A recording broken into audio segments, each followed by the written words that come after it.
Yes. Today we will find electric field intensity due to large sheet.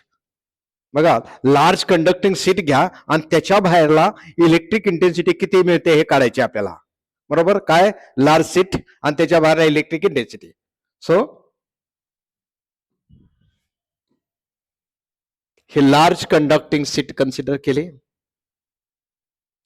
Consider large conducting sheet is placed in a medium of permittivity epsilon is equal to epsilon 0 k. काय केली, हे large sheet घेतली, ते conducting आहे, मेटलचे हे लक्षात ठेवा, नाहीतर प्लास्टिकचे वगैरे कशाची घ्याल.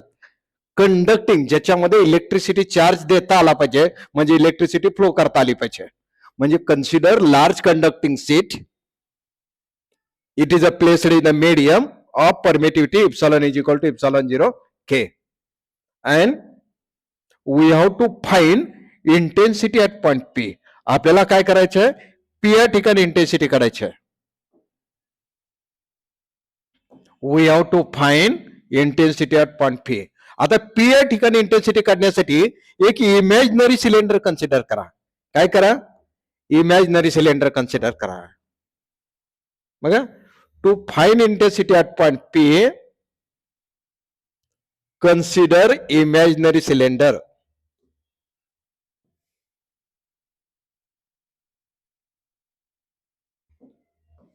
बघा, हे एक इमॅजिनरी सिलेंडर केलंय. आता कसं सिलेंडर आहे नीट बघा. ds with a small area around point P. इथं पॉइंट P आहे आणि इथं पॉइंट P डॅश आहे. P आणि P डॅश एक सिलेंडर आहे. And large seat is at the centre of P dash.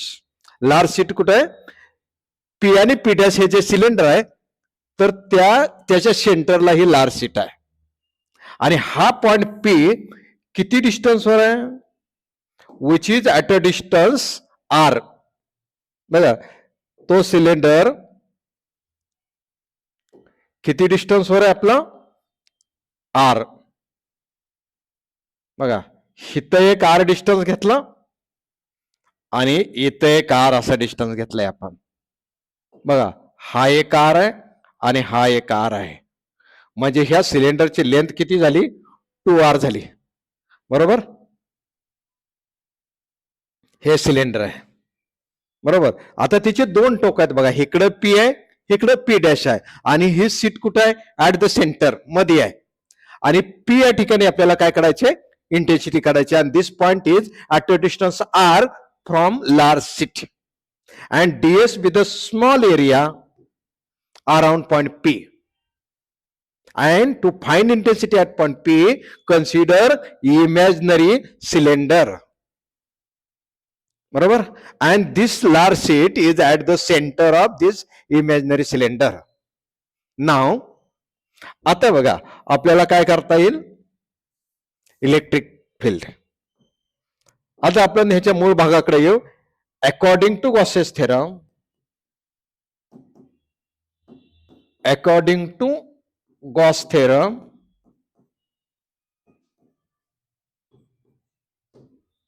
electric flux phi is equal to charge upon epsilon 0. This is the equation number 1. Gauss's theorem प्रमाणे electric flux किती असतो, charge upon epsilon 0. Epsilon 0 is the permittivity of free space. But according to Gaussian surface, electric field, Gauss's सरफेसच्या आधारे electric flux काढतोय आपण. Integration of E bar dot ds bar हा एक भाग घेतला, आणि दुसरा सुद्धा integration of E bar dot ds bar हा दुसरा भाग घेतला. हा P साठी घेतला आणि हा P डॅश साठी. बघा, इकडच्यासाठी हे घेतलं ई बार डॉट ds बार, कारण आपण इलेक्ट्रिक फ्लक्स कसं काढतोय बघा, हे आधी समजून घ्या. ई बार डॉट ds बार म्हणजेच E ds cos of theta, म्हणजेच थिटा 0 कॉस 0 1 म्हणजे ई इंटू ds. तेवढाच भाग कन्सिडर करतोय आपण. बघा काय म्हणतोय, integration of E into ds due to P dash आणि integration of E into ds due to P. आता ई बाहेर काढा, इंटिग्रेशन ऑफ ds हे कशामुळं, पी डॅश मुळे, प्लस ई बाहेर काढला, इंटिग्रेशन ऑफ ds हा कुणामुळे तयार झाला, पी डॅश म्हणजे इकडचा एक आणि इकडचा एक भाग आहे त्याची. बट इंटिग्रेशन ऑफ ds किती कन्सिडर केलंय, but integration of ds is equal to A म्हणजे एरिया. इंटिग्रेशन ऑफ ds म्हणजेच एरिया. तो एरिया किती कन्सिडर केलाय, ए.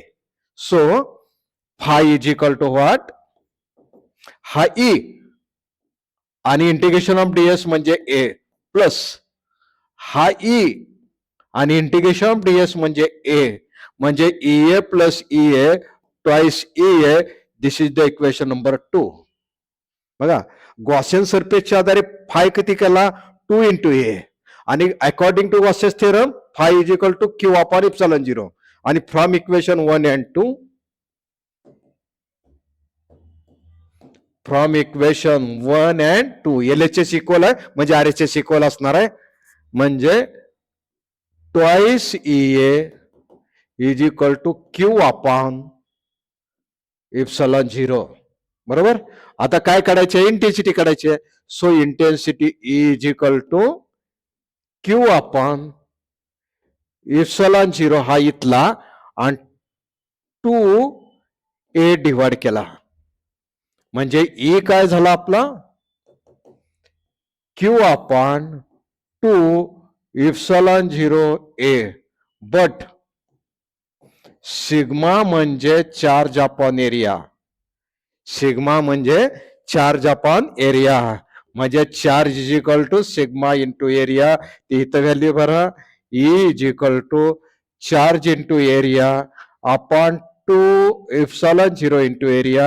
एरिया कट झाला, E is equal to sigma upon 2 epsilon 0. Right.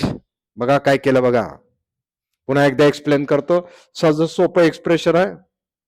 Consider large seat, large conducting sheet, it is placed in a medium of permittivity epsilon is equal to epsilon 0 k. P be the any point which is at a distance r from large sheet, and we have to find intensity at point P. To find intensity at point P, consider imaginary cylinder.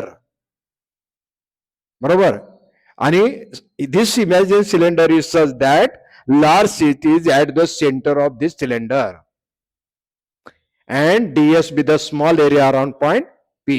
Then according to Gauss theorem, electric flux is equal to charge upon epsilon 0, equation number 1. And according to Gaussian surface, phi is equal to integration of A ds due to P dash इकडचा, आणि integration of A ds due to P म्हणजे इकडचं cylinder half, म्हणजे ए बाहेर integration of ds due to P, ए बाहेर integration of ds due to P dash. But integration of ds म्हणजेच area आहे, area consider किती केला, ए. त्यामुळे काय झालं, ए इंटू ए प्लस ए इंटू ds म्हणजे ए प्लस ए ट्वाइस ए. आणि मग ह्याला इक्वेशन नंबर 2 म्हणलं. From equation 1 and 2, twice A is equal to Q upon epsilon 0, आणि 2a इकडे डिवाइड केला, आणि लिहिताना बघा A is equal to Q upon 2 epsilon 0 into A.